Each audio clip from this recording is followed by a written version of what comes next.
Hi everyone, welcome back to the channel. This is the next video in the mock interview series with UiPath aspirant. For the people who are looking this series for the first time, in this series I am taking mock interview for candidate based on their resume, their experience and their skill set. Please note that this is just a mock interview. It is not for any client, any customer or any of the job opportunities. The format of the mock interview is absolutely simple. The candidate send me the resume. I set up some time. I take the mock interview and all the confidential details such as the name, the company name, the project information, everything remains confidential with me. Even the name which you see in the mock interview is changed. So you do not have to worry about any of the details. Once I receive the interview, I hide the details, we take the interview. At the end, I guide the candidate that what are the topics he needs to improve upon, and I also provide the feedback on the interview so that they can perform well in their live interview. In terms of cost, the cost of the mock interview is absolutely free for you. You don't have to pay me anything. You just have to send me your resume and we can set up a common time and I conduct a mock interview for you. In case your experience match this mock interview, you can go ahead and watch. But in case you are coming from a different experience, you can go back to the playlist. There we have a couple of mock interviews which are already taken. You can watch them, get some insight, and hopefully that should be helpful in your next interview. If you want to appear for such a mock interview, all you have to do is just drop me an email on the email ID which is available in the description. Having said that, let's get started with today's mock interview.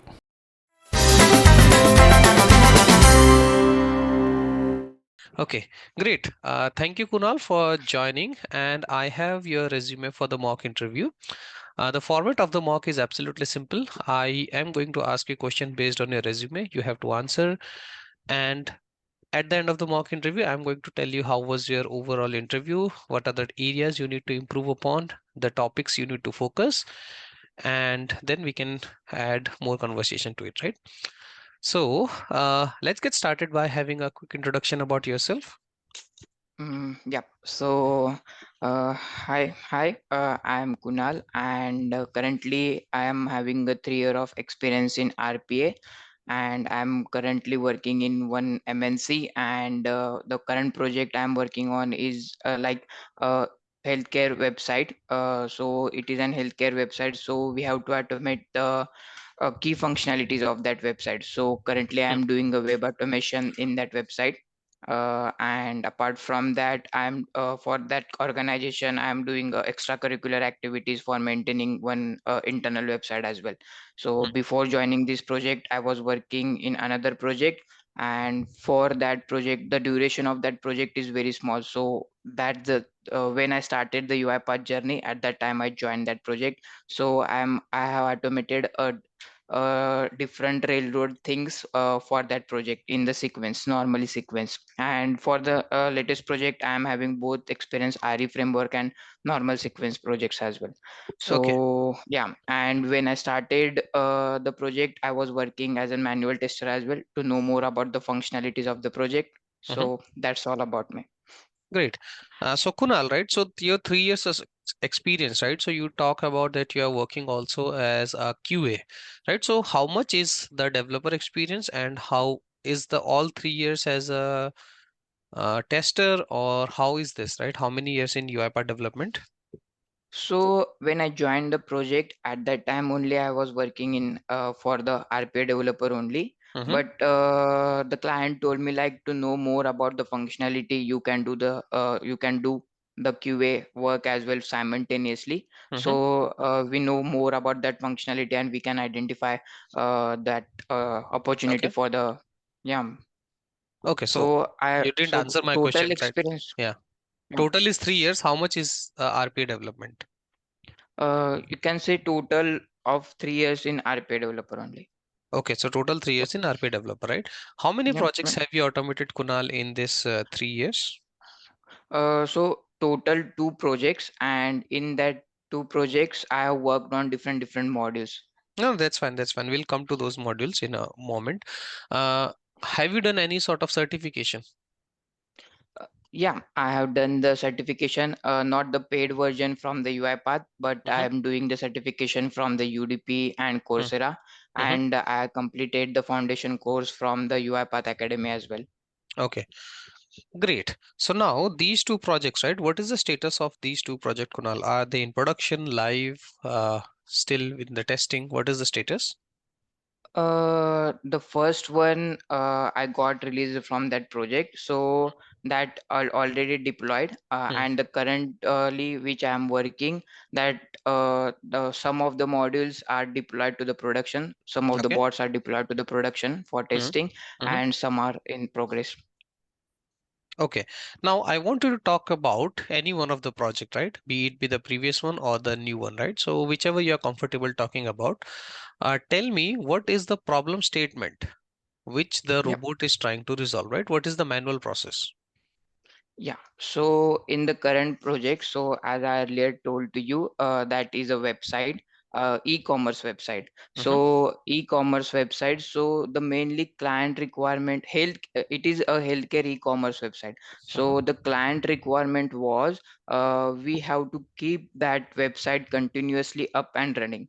So basically, for the backend development, what they are following the Scrum processes. So and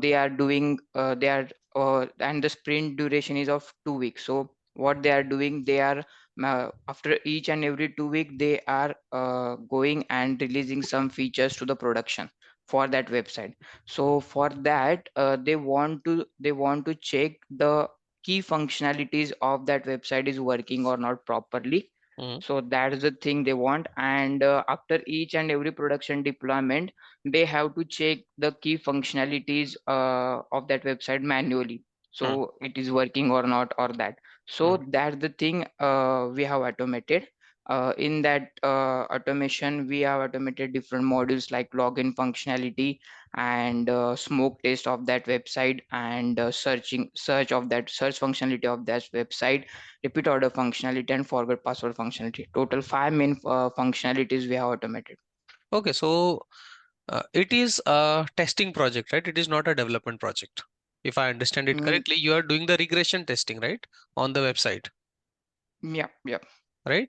Okay, so now, yeah. are you using UiPath Test Suite for this?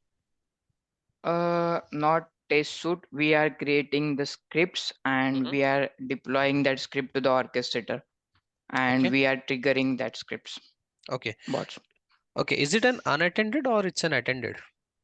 So out of total five scripts, two bots are unattended, which we have Hmm. triggered directly, and the three bots are we kept as unattended.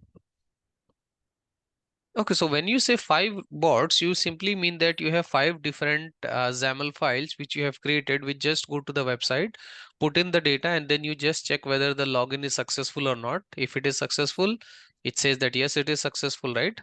Same, these Yeah, are your five robots, right?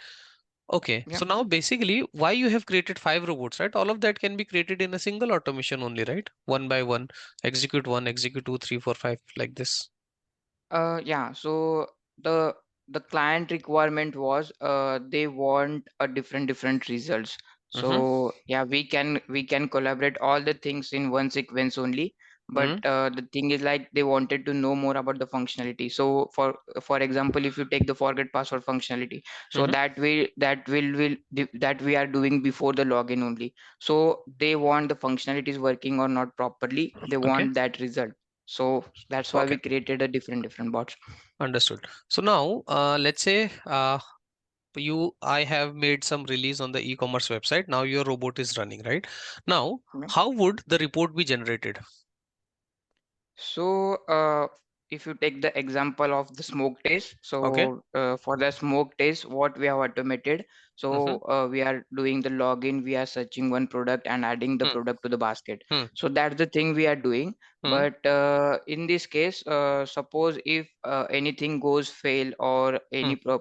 any page is down, so in that thing, what we are doing, so we are triggering a mail to the client directly. First Hmm. thing we are doing that. And another thing we are doing is like we are sending the messages to the developer team via Slack as well. So in Hmm. Slack, they have one group and we are sending that messages and everything logs to that group Hmm. saying that the page is down, you can check this. Understood, right? When you send an email, right, which activity you are using to send email? So for sending the email, we are using that SMTP mail messages. Hmm. Okay. Yeah, so yeah. SMTP mail messages. Okay. And Yeah. when you talk about the Slack, right? How do you Yeah. connect UiPath to Slack? So for connecting the Slack, so first thing we have done like we created a app in the Slack workspace, which Hmm. is the client workspace. So once that is done, we created a new app from the scratch, and once that app is created, so we have installed that app to that workspace. So after installing the app to the workspace, we have given some permission to that app so that bot can write or read Hmm. anything to that Okay. yeah. So No, once but that is what? done, we have Yeah. So what is so okay? So that is all done at the Slack end, right? So Slack you have yeah. created, right? Now my robot has to connect to Slack, right? So I have to create that connection between the robot and the Slack, right? How do you do that connection? So for that thing, first we need to install one package in UiPath Studio, Mm-hmm. which is uipath.slack.activities.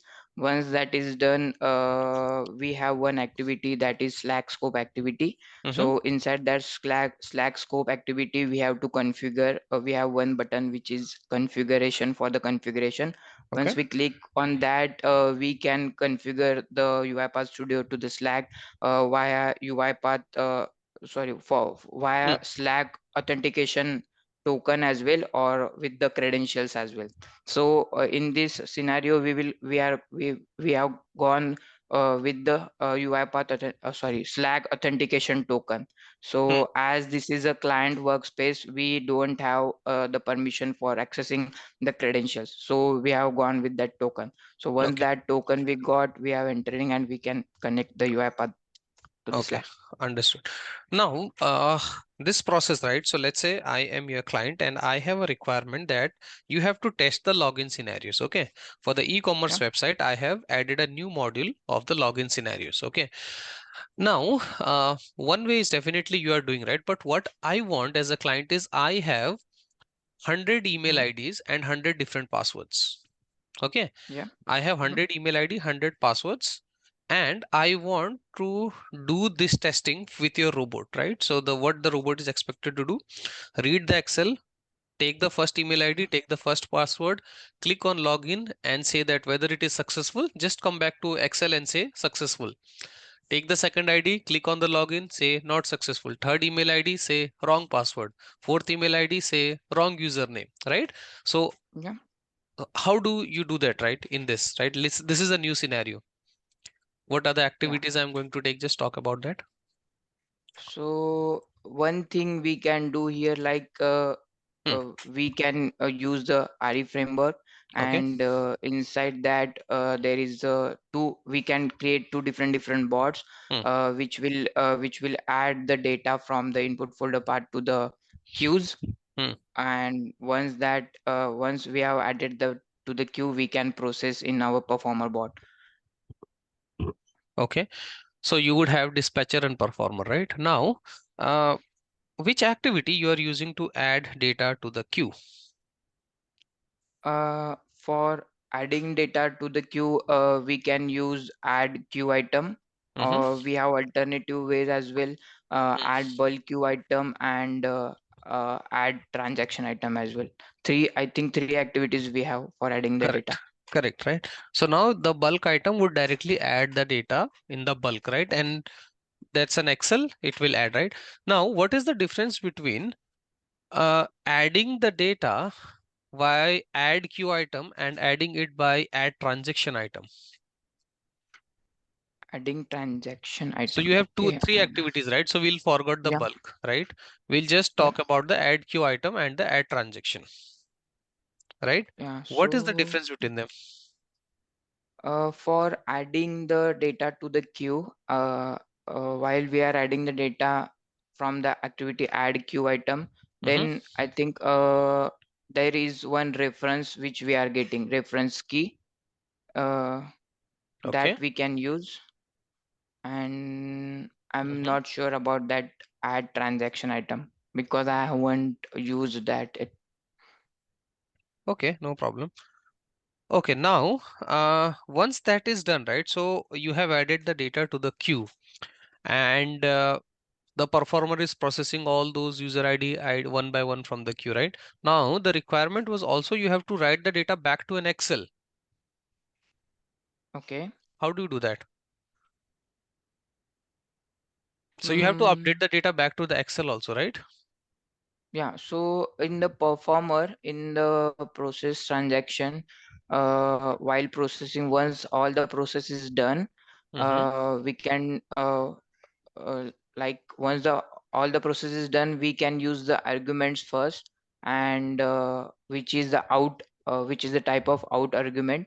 Okay. And by using that argument, we can add that data to our Excel file. No, but how does the performer know that the first email ID is here, right? So Excel is at a different location. Yeah. Right, so in the performer you are adding all the processing all the items one by one from the queue, right? So the first Yeah. item is processed, it is successful. Now the first item the robot has to write in, let's say, in a particular cell, right? B2. If it is third record it has to write in B3, right? So how would the performer know that where I have to write in Excel, right? How would it know? uh, In the write cell activity, right? Okay, let's talk technical, right? So you are using to use an activity called write cell, right, to write the status. yeah. So what does the write cell would require? So we can use the status of that transaction item for Mm-hmm. that, if it is successful or not. Hmm. And from that we can add that data to the Excel sheet for that status. Okay, so that status is added, right? But write cell activity is going to ask you, right, which cell I have to write, right? Write cell activity Yeah. will ask you, right, that Kunal, tell me which cell I have to write. Is it B3, C3, D3, A1, B1, B2, right? How would it know where I have to write it? um, I'm not aware about it. But you understood the question? Yeah, yeah. Okay. Okay, no problem. So, talking about RE framework, right? How many projects have you built in RE framework? Both the two bots which are in production, we have done that with the RE framework. Okay. Can you tell me, can we change RE framework to work with any other data type apart from queues? RE framework.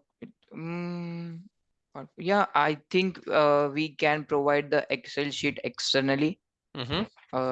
without any queues, if we don't have much more of data and which is not Okay. changing. So let's So say we I, can I don't provide. have I don't have queue at all, right? So I am a customer, I don't have queue.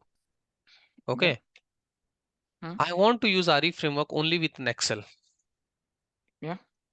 What are the changes So I would need to do in RE framework?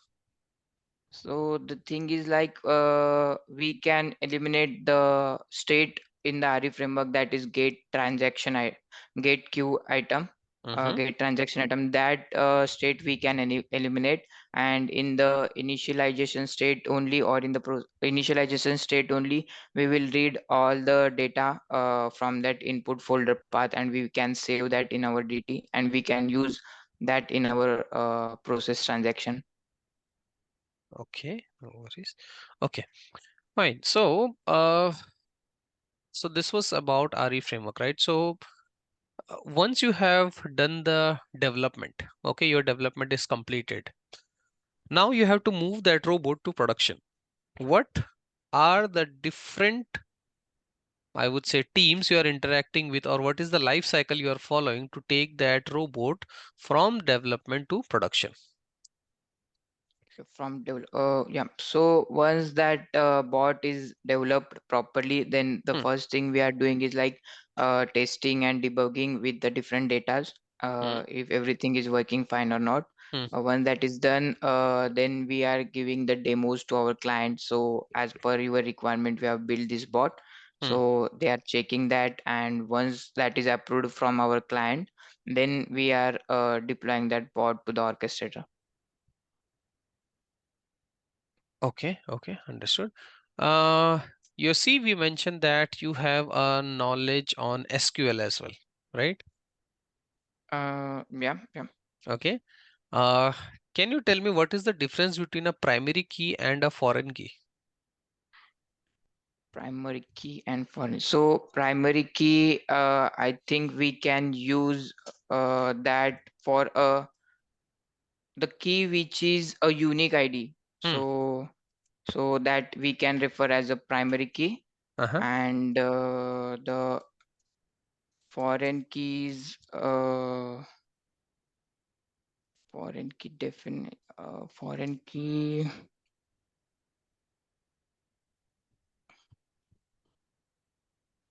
Okay, So no foreign problem. key is Hmm. like field where Hmm. we can we can if we want to correlate the data between two data tables, then in that case we can use that foreign key. Can you give an example? Suppose we have two data tables. One contains the role information about the student roll number and name, Mm-hmm. and another contains the same column which is roll number of that student, and suppose the pass or fail status, something like that. So the pass or fail. So from that roll number we can do that. That is the foreign key we can use. So, let's say in my SQL, okay, I Hmm. have, let's say 5 columns. Sorry, 5 rows. Okay, I want Hmm. to get what is the maximum salary from the table, right? So there is an employee table which is Hmm. having salary, right? So I want to get the maximum salary, right? What Yeah. SQL I can use to get the maximum salary? So we can use a query, Mm-hmm. and from that query we can write where we have to use the where Mm-hmm. attribute. From that where we can use that column. If that column ID is Mm-hmm. greater than equal to 500, then it will give the result of that data table No, where no, the I want to get the highest salary. Sorry. I want to highest get the salary. highest salary. So there are 5 employees, right? Let's say Kunal, Mukesh, Ramesh, Suresh, right? So I want to get who is earning the maximum salary. uh, we can use the Mm-hmm. max attribute for fetching the data of that maximum highest salary for that column. Okay. Okay. Understood. Okay, great. So have you connected this database with UiPath?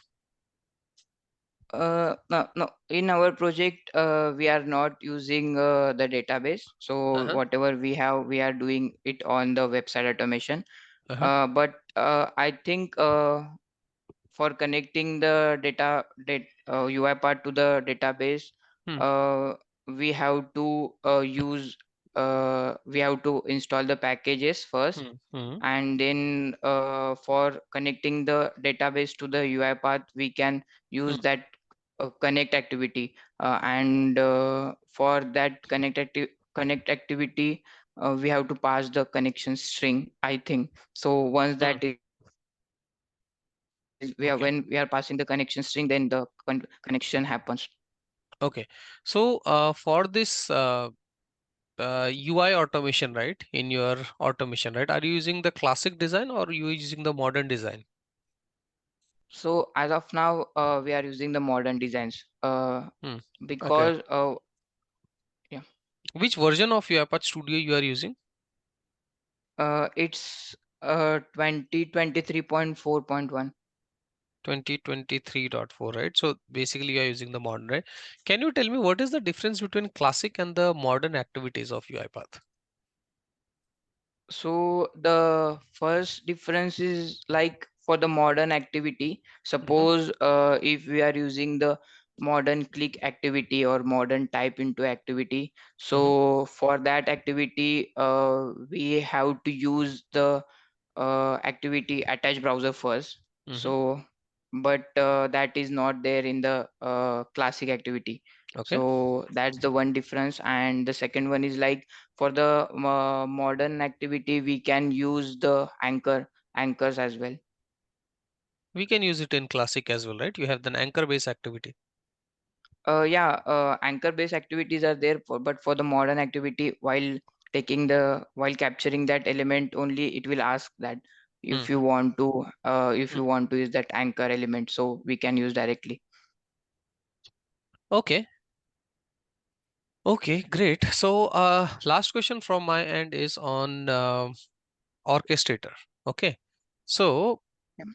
you know what is the difference between tenant and a folder in Orchestrator? Tenant and folder. Um,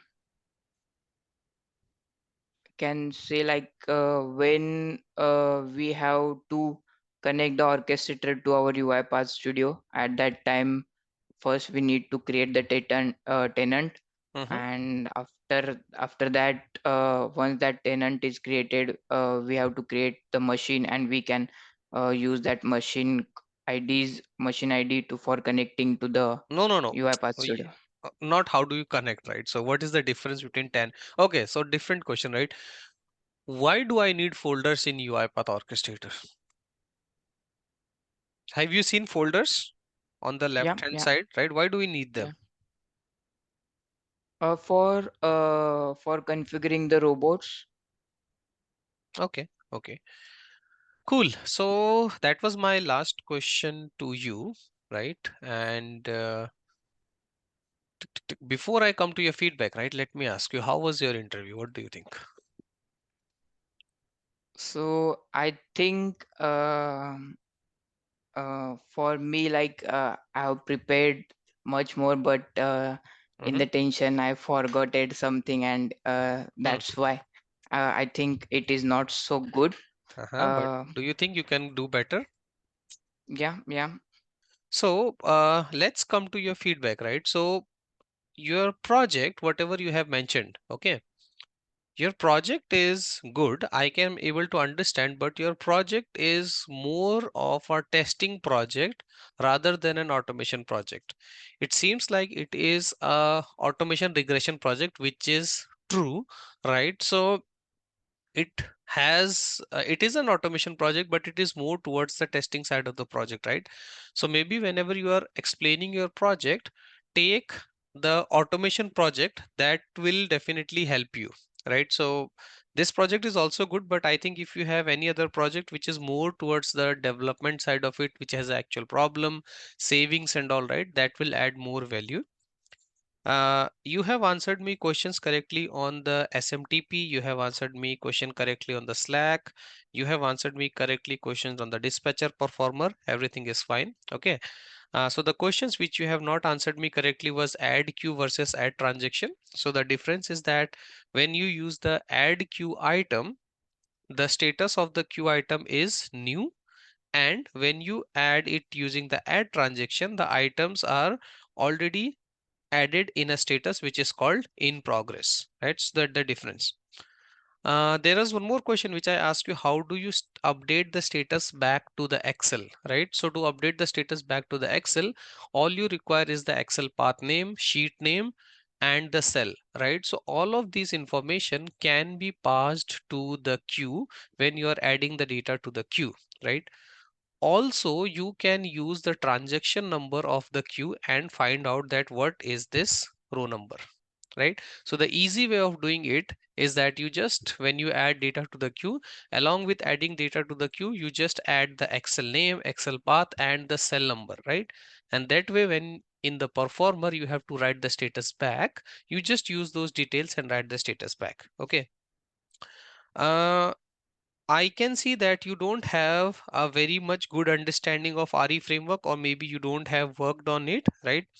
I ask you a question on converting RE framework to work with Excel, and you say that, hey, I'll eliminate the get transaction, right? That is not true. You cannot get rid of the get transaction. All you have to do is you have to convert the data type from the Excel to a data table, right? And along with that, there are some statuses in the queues which is in the set transaction status that you have to update, right? So after this session, maybe you can just go to my channel. I have a dedicated video where I'm converting RE framework to work with data table, and that should give you this answer, right? Primary versus foreign, you have given me clearly, right? The question which last one which you are not able to answer was the folders, right? Why do we create folder? The answer is exactly the same. Why do you create folder in your machine, right? Why do you create separate folder for video, images, photos and all, right? Because I want to segregate the data. Same like in a company, you have different folder for different departments, HR, insurance, like this, or you can have different folder as per different verticals as well, right? So in order to segregate the data, we use something which is called folders. Okay, you're with me? Can you hear me? Yeah, I Okay. can hear you. Yeah. So now there is some feedback, Kunal, on your resume. Okay. I am going Yeah. through your resume and I see that you have mentioned UiPath incorrectly in your complete resume. Okay. UiPath is a single word. There is no space between UI and path. Now, why I am telling that? Because most of the companies are using the ATS, which is automated tracking system for the resumes, right? Which goes through the resume and search for the keyword whether UiPath is mentioned in the resume or not, right? So if your resume go through the ATS system, your resume would be never be picked for a requirement because it will never take the UiPath as a single word, right? And somewhere you have mentioned it differently. There is a lot of space, UiPath, right? So maybe when you do redo the resume, right, mention UiPath correctly, how U capital I small path, right? So that way you have good chances of getting your resume shortlisted in those ATS, right? Yep. So you Okay. might be seeing, right, you are having this a lot of details, right? Apart from that, Yeah. your resume is good. It's precise. It has all the information whichever is required, right? I would also suggest you to do at least the associate certification from UiPath, because most of the companies are now looking for that paid certificate. You have more or less good knowledge on UiPath, at least you know what are the stuffs you are talking about. So if you prepare for the associate certification, that will brush up a lot of your skills, right? And also please do go back and reread your RE framework lessons, right?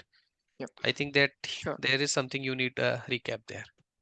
So that's my feedback. Now, if you have any questions or how was your feedback about the interview? Yeah, the interview was very good, and the playlist you have created, that is also good. It is helping us a lot for learning the UI path.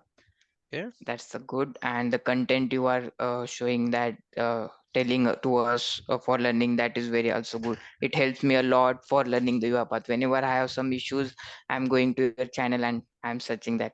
So Okay. So I think we are good to close. Any more questions you have? no. Okay, great.